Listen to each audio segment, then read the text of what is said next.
നമ്മളിത് ചെയ്യാൻ പോകുന്ന വീഡിയോ റോസ്മേരി വാട്ടർ എങ്ങനെ വീട്ടിലുണ്ടാക്കാം എന്നുള്ളൊരു വീഡിയോ ആണ് ചെയ്യാൻ പോകുന്നത്. അതിനായിട്ട് ഞാൻ റോസ്മേരി എടുത്തു വെച്ചിട്ടുണ്ട്, 1 ഗ്ലാസ് വെള്ളമുണ്ട്, പിന്നെ നമുക്ക് ഉപയോഗിക്കേണ്ട പാത്രമുണ്ട്. റോസ്മേരി എന്ന് പറഞ്ഞാൽ ഞാൻ എടുത്തേക്കുന്ന റോസ്മേരി ഫ്രഷ് ആയിട്ടുള്ള റോസ്മേരിയാണ്. നമ്മൾ എല്ലാ വീഡിയോസിലും കണ്ടിരിക്കുന്ന അത്യാവശ്യം ഡ്രൈ ആയിട്ടുള്ള ഒരു റോസ്മേരിയാണ്, പക്ഷെ ഞാൻ എടുത്തിരിക്കുന്നത് ഫ്രഷ് ആയിട്ടുള്ള റോസ്മേരിയാണ് എടുത്തിരിക്കുന്നത്. ഓക്കെ, അപ്പോൾ ഇതാണ് റോസ്മേരി നമ്മൾ ഉപയോഗിക്കുന്നത്. ഇത് ഞാൻ ക്ലീൻ ചെയ്ത് വെച്ചിരിക്കുകയാണ്. ഇത് അത്യാവശ്യം നല്ലതായിട്ട് ഞാൻ എല്ലാം കഴുകി വൃത്തിയാക്കി വെച്ചേക്കുവാണ്. ഞാൻ റോസ്മേരിയെ പറ്റിയിട്ടുള്ള ഡീറ്റെയിൽഡ് വീഡിയോ നേരത്തെ തന്നെ എൻ്റെ ചാനലിൽ അപ്ലോഡ് ചെയ്തിട്ടുണ്ടായിരുന്നു. അതിനകത്ത് ഞാൻ പറഞ്ഞിട്ടുണ്ട് റോസ്മേരിയെ പറ്റിയിട്ടുള്ള ബെനിഫിറ്റ്സും കാര്യങ്ങളും എല്ലാം.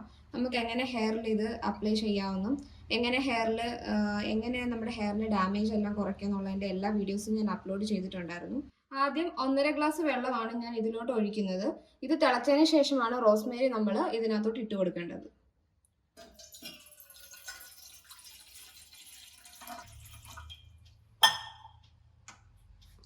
നമുക്ക് ഈ വെള്ളം നന്നായിട്ട് തിളച്ച് കഴിഞ്ഞ് വരുമ്പോഴത്തേക്ക് നമുക്ക് റോസ്മേരി അതിലോട്ട് ഇട്ട് കൊടുക്കാം.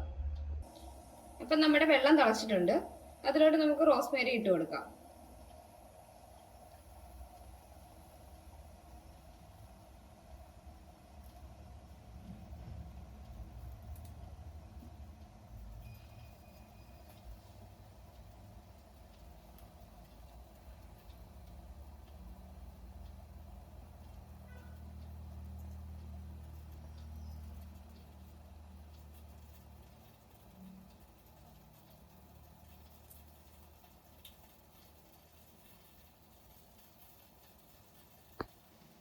ഒരു 15 മിനിറ്റ് ഇത് നന്നായി തിളച്ചതിന് ശേഷം നമുക്കൊരു സ്പ്രേ ബോട്ടിലോ അല്ലെങ്കിൽ സാധാ ഒരു കുപ്പിയിലോട്ടോ നമുക്കിത് മാറ്റാവുന്നതാണ്.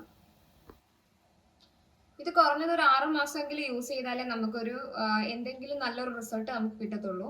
പിന്നെ കൂടുതലും ഇതും യൂസ് ചെയ്യുമ്പോഴത്തേക്ക് സൂക്ഷിക്കേണ്ട കാര്യം എന്ന് പറഞ്ഞാൽ ഇത് റോസ്മേരിയുടെ വാട്ടറാണ്. നമ്മുടെ തലയിൽ അപ്ലൈ ചെയ്യുമ്പോൾ നമുക്ക് ജലദോഷമൊക്കെ വരാനുള്ള ചാൻസസ് ഉണ്ട്. അപ്പോൾ രാത്രിയിലൊക്കെ യൂസ് ചെയ്തിട്ട് കിടന്ന് ഉറങ്ങാതിരിക്കാൻ ശ്രദ്ധിക്കുക. ഇത് ഏകദേശം ഒരു യെല്ലോയിഷ് കളർ ആയിട്ടുണ്ട്, എന്നാലും ഒരു 10-15 മിനിറ്റ് നമുക്ക് ഒന്നും കൂടെ ഒന്ന് തിളപ്പിക്കാം.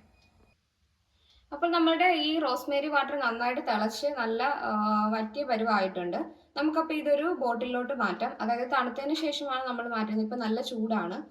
പിന്നെ ഞാൻ ഈ റോസ്മേരി ഫ്രഷ് ആയിട്ട് വാങ്ങിയത് എവിടുന്നാന്ന് വെച്ചാൽ എറണാകുളത്തുള്ള കല്ലൂരിൽ നിന്നാണ്, അതായത് നമ്മുടെ പോത്തീസിൽ നിന്നാണ് ഞാനിത് ഫ്രഷ് ആയിട്ട് റോസ്മേരി വാങ്ങിയത്. അപ്പോൾ നിങ്ങൾക്ക് എൻ്റെ ഇന്നത്തെ ഈ വീഡിയോ ഇഷ്ടമായെങ്കിൽ ലൈക്ക് ചെയ്യുക, ഷെയർ ചെയ്യുക, സബ്സ്ക്രൈബ് ചെയ്യുക. അതിനോടൊപ്പമുള്ള നോട്ടിഫിക്കേഷൻ ബെൽ കൂടി ക്ലിക്ക് ചെയ്യുക.